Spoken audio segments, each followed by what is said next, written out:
So in this video, we will talk about statistical treatment for comparison of two independent samples.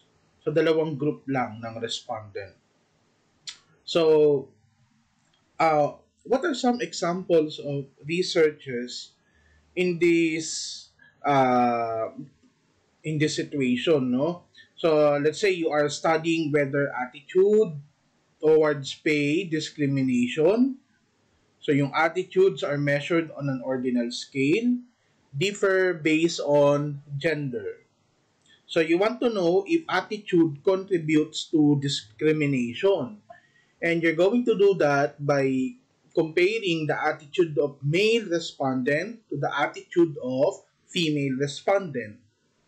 So in this example, your independent variable is the gender kasi siya yung ginamit natin as basis of groupings, and yung dependent variable is the attitude because that's what we want to measure sa respondent natin.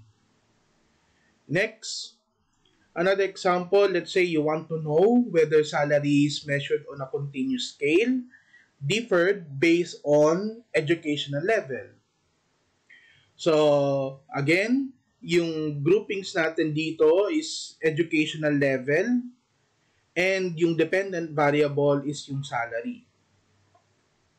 So, remember, dalawa lang yung grupo natin dito, no? So, in your study, ang group lang is high school graduate and university graduate.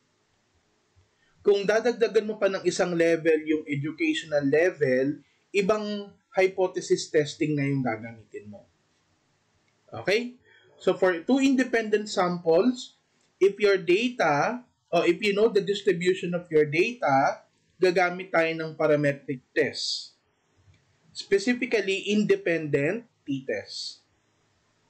So this is the formula, and ito yung ibig sabihin ng bawat formula. So huwag kayo ma-intimidate dun sa formula kasi hindi naman tayo magko-compute dito. Okay? Aalamin nyo lang kung ano yung ilalagay nyo sa research paper nyo. So in this formula, we are trying to compare the average or the sample mean of the two groups.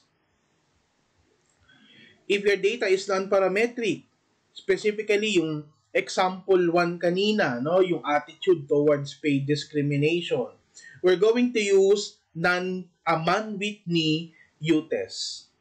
So this is a non-parametric test. So U is equal to the minimum between U1 and U2. Okay? Ito yung formula ng U1 and ito yung formula ng U2. So kung kanina ang pinagkukumpara natin is yung average ng dalawang samples, dito naman we are comparing the ranks, the total ranks of the two groups.